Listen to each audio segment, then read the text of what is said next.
So today we will discuss about law of tort. Before that, I would like to introduce my group member. Me as first presenter, Nur Hazwani Ghani. Second presenter, Nur Azah Ayu Maksum. And third presenter, Shamira Muhammad Isa. First, what did you know about the law of tort? Okay, it is a severe wrong committed by one individual against another, and it is a form of corrective justice, and its principal function is to compensate victims for injuries inflicted by tortfeasors by virtue of their conduct. It have the breach of duty owed to the injured party, which breach of duty has in fact caused the injury. Okay, for objective of tort, there are four. First is compensation, protection of interest, deterrence, and punishment of wrongful conduct. First, what is compensation? The purpose is to provide a channel for compensating victims of injury and loss, whereby issues of liability can be decided and compensation assessed and awarded. Next is the protection of interest. It is to protect a person's interest in land and other property, in his or her reputation, and in his or her bodily integrity. For example, the tort of nuisance protects a person's use of enjoyment of land, and the tort of defamation protects his or her reputation, and the tort of negligence protects the breaches of more general duties owed to their person. And then the deterrence, law of tort have the deterrent effect, encouraging people to take fewer risks and to conduct their activities more carefully, mindful of their possible effect on the other people and their property. And lastly, the objective of tort is punishment of wrongful conduct, which is in law of tort. There is a certain symbolic moral value in requiring the wrongdoer to pay the victim. Okay, this is the chart of torts. It has the strict liability, trespass to person, chattels or property, and then on the case it has the negligence and the nuisance. Okay, next is type of tort. There are 6 types of tort. First, negligence, defamation, intentional torts, privacy torts, nuisance, and strict liability torts. Will be discussed each of the type of tort. First is the negligence. What is negligence? It's actually the breach of legal duty to take care, which results in damage to the claimant. So in this negligence, it has the elements. What is the elements? It has 3. Duty of care, breach of duty, and plaintiff has suffered the damage. Okay, first is duty of care. For example, suppose A is driving his car on a busy road and in a busy town. Okay, the fact that he is driving in a busy town means that he is in the situation whereby there will be many people around, and any ordinary or reasonable person would realize that if A does not drive carefully, he may cause the injury to someone or damage to the property of another. So, in this case, A therefore has a duty of care to drive with care and skill so that no one is injured. Okay, regarding the case in the negligence, there are cases from the Donahue versus Stevenson, 1932 at 562. Okay, the defendant, a ginger beer manufacturer, had sold ginger beer to retailer. A bought a bottle and entertained her friend, the plaintiff, who drank the ginger beer. When A refilled the glass, along with the ginger beer came the decomposed remains of a snail. So the plaintiff shocked and was severely ill as a consequence. The plaintiff sued the manufacturer and claimed that the manufacturer had a duty in the course of his business to prevent snails from entering into his ginger beer bottles, and further that he had a duty to ensure that all empty bottles were carefully inspected before they were filled with ginger beer. So what is the issue? Whether the defendant owed such a duty to the plaintiff. So this is the significance of the decision of Donoghue versus Thompson case.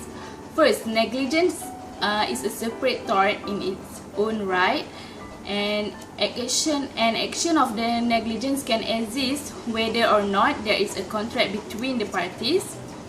And then an action for negligence will succeed if the plaintiff can prove first, a duty of care is owed by the defendant to the plaintiff, and next is breach of duty that by the defendant, and then resulting the damage which is not too remote.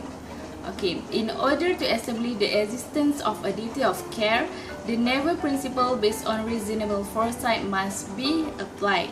And lastly, the manufacturer of drinks owes a duty of care of the consumer not to cause the injury by negligently allowing the snails from contaminate the product. Okay, next element is the breach of duty.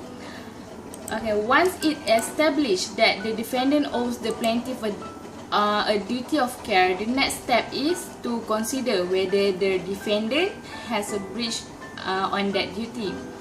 Okay, put simply, breach occurs when the defendant does something that is perceived to be below the minimum standard of care required of him, which is measured through the standard of a reasonable man. So, the reasonable man test, it's a breach of duty is determined through the reasonable man test. Okay, for example, would a reasonable man have acted as the defendant has done if the reasonable man was faced with the same situation as the defendant? Okay, and the third one element is damage. Okay, that the plaintiff needs to prove is that damage was caused by the defendant's breach of duty. Two issues need to be addressed in determining whether the damage suffered by the plaintiff is the consequence of the defendant's breach of duty. So the first issue is the causation in fact, and the second is in the causation in law. So what is causation? It is relevant in all tort, in that the plaintiff must prove that the defendant has caused his loss. Okay, I would like to pass to the second presenter, Nur Azhar Ain. Hi, thank you Hazwani. Now I will continue with defamation. What is defamation? Defamation is false statement about a person that is likely to damage their reputation in the community. Or you can say defamation exists when there is a publication which has a tendency to lower the person's reputation or to cause him to be shunned or avoided or by reasonable person in society, thereby adversely affecting his reputation. Elements of defamation. Number 1, the words are defamatory. The words have a tendency to lower the estimation of the plaintiff in the minds of right-thinking members of society, so that the plaintiff is avoided, shunned, or ridiculed. The plaintiff must know what has been said by him and cannot merely guess. If the odds are merely words of abuse uttered in anger in the height of the moment, then the word will not be defamatory. Second, words must refer to the plaintiff. Defamation is that the words must refer to the plaintiff. When the plaintiff has proven that the words are defamatory in nature, he must then prove that the words refer to him. Number 3, the words must be published. Publication means that the dissemination of the defamatory words or material to a third party other than the plaintiff, the person is defamed. Types of defamation. There are two types of defamation, which is number 1, I'll explain you slander. Slander is the defamation in a temporary or transient form. Publication is usually made through spoken words or gestures. A slander is not actionable per se. The plaintiff therefore needs to prove actual or special damage in order to succeed in his action. The preferred term is actual rather than special damage, and where reference is made to special damage, it is synonymous with actual damage. Types of spoken defamation are speech or gesture. Number 2, types of defamation is libel. Defamation in a permanent form and is usually visible to the eye, such as items in writing which includes email, pictures, statues, or effigies. Section 3 of the Act provides that the broadcasting of words by means of radio communication shall be treated as publication in a permanent form and therefore constitute a libel. Libel is actionable per se, which means that the plaintiff need not prove any damage. This is because the law presumes that when a person's reputation is assailed, some damage must result.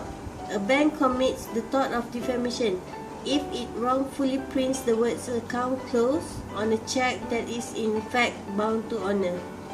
Written or printed defamation are film, books, or letters. This is a case of Luke Kai Lam versus Sim Island, which is an example of slander to women. Section 4 of the Act provides that the publication of words which imputes unchastity or adultery to any woman or girl requires no proof of special damage for the action to succeed. In this case, the respondent called the appellant a prostitute and said that appellant charged 50 ringgit to entertain men at any one time. These allegations were made in the presence of a third party. The court held that since the words impugn the appellant's chastity, special damage need not be proven, slander were established.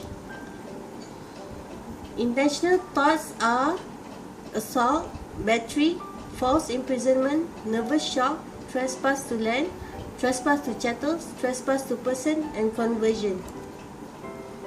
Example of trespass to person. Assault. The tort of acting intentionally and voluntarily causing the reasonable apprehension of immediate harmful or offensive contact. Assault also defined as an intentional and direct act of the defendant which caused the plaintiff reasonable apprehension of the immediate infliction of a force unto his person. Battery. Battery is defined as direct application to force to another person without the person's consent. This touching need not necessarily involve violence. False imprisonment.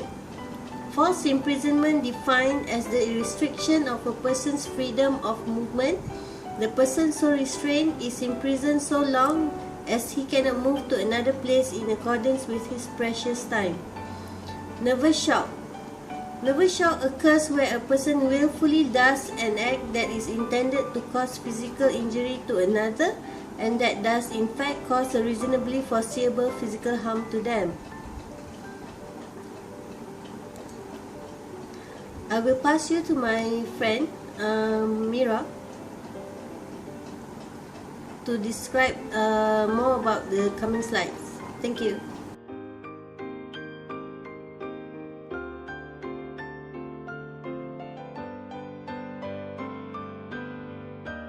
Hi everyone, thank you to Nur Hazwani and Nur Azhar. Okay, I will continue with the trespass to land. The tort of trespass to land consists of directly entering upon land or remaining upon land or placing or projecting any object upon land in a possession of the claimant in each case without lawful justification, and it also intentional physical invasion to land without a legal excuse. Okay, ways in which trespass may occur. Okay, there's three situations here. The first one is entering upon land. The second one is trespass to the airspace. The third one is trespass to the ground beneath the surface. Okay, I will start with the entering upon land. Okay, it's a situation like walking onto land without permission or refusing to leave when permission has been withdrawn, or throwing object onto land. All example of trespass land. Okay, the second one is trespass to the airspace. Okay, it's a situation where trespass to the airspace can be committed. For example, in Kelson versus Imperial Tobacco Company, 1957, 2QB 334D, which is committed trespass by allowing an advertising board to project 8 inches into piece property at ground level and another above ground level. Okay, the third situation is trespass to the ground beneath the surface. Okay, here example case in case Bully Coal Mining Company versus Osborne, 1899 Act 351. The Dees mined from their land through to the peace land. This was held to be trespass the subsoil. Okay, next is trespass to chattel. Actually, trespass to chattel is unlawful taking or harming of personal property of another without consent. In other words, chattel is a legal terminology for personal property. Okay, here we have a type of tort of goods. We have 3 type of tort of goods. The first one is trespass to goods. Second is conversion, and the third one is detenue. Okay, for trespass to goods, is defined as a wrongful and direct interference with goods that are in a possession of another. Okay, for conversion, it's occur when a person deal with another good in a manner that is consistent with the plaintiff right to immediate possession.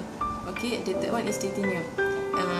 It's a situation and action for the wrongful detention of goods. It is initiated by an individual who claim to have a greater right to that immediate possession than the current possessor. The possession become illegal due to the withdrawal of consent by the owner of the goods, who initially may have consent to the defendant having possession of the same goods. Okay, we go to the privacy tort. Here we have 4 types of privacy of tort. Okay, actually privacy of tort is intrusion into the personal life of another without legal justification. It include first misappropriation, second intrusion, third false light, and the last one disclosure. Okay, we go to misappropriation. Misappropriation occur from using another name, likeness, or identifying characteristic for commercial advantage without his or her permission. In this situation, a plaintiff must show his or her name was used as a trademark in advertisement or in packaging. Okay, for intrusion, is an invasion by the defendant or plaintiff execution in a manner objectionable to the average person. So here plaintiff must have a reasonable expectation of privacy to make this claim. Okay, for false light, the defendant makes a widespread dissemination of a major misrepresentation of plaintiff activity or belief that would be objectionable to the average person. So it's similar like to defamation but become broader. Okay, the last one is disclosure. Okay, disclosure is a public disclosure of private fact. Is a widespread dissemination of confidential information. Okay, for nuisance, a person in possession of real property, either land or owner or tenant, are entitled to the quiet enjoyment of their land. So, if the neighbour interfere with that quiet enjoyment, either by creating smell, sounds, pollution, or any other hazard that extend past in the boundaries of the property, the affected party may make a claim in nuisance. Okay, here we have a category of nuisance. The public nuisance. So, public nuisance is a rise in consequence of following particular traits by which the air is rendered offensive and noxious, from act of public indecency, as bathing in a public river inside of the neighbouring houses, or fact tending to a breach of the public peace. As for drawing a number of persons into a field for the purpose of pigeon shooting, the disturbance of the neighbourhood, or keeping a disorderly house, or a gaming house, or a bawdy house, or a dangerous animal known to be such and suffering him to go at large. So as a large bulldog accustomed to bite people, or exposing a person having a contagious disease as the smallpox in a public, and the like. Okay, for the private nuisance, is a continuous, unlawful and indirect interference with the use of enjoyment of land, or of some right over or in connection with it. So in action for private nuisance, the plaintiff must prove interference with the enjoyment of his land. Therefore, a plaintiff must have an interest in land to be able to sue in private nuisance, unlike a claim based on public nuisance, which does not require the plaintiff to have any interest over land. Okay, the last one is strict liability. Okay, we have three types of liability. The first one is liability, which is imposed on the defendant without any proof of fault on his part. Okay, the second one is vicarious liability. It's a situation that possible of law for a person to be held responsible for the act or omission of another, even though they may not have been personally at fault. Okay, the last one is occupied liability. The liability of an occupier of premises for any damage suffered by visitor to the premises. Okay, that's all for our group presentation. Thank you for watching this video, and bye bye. Have a nice day.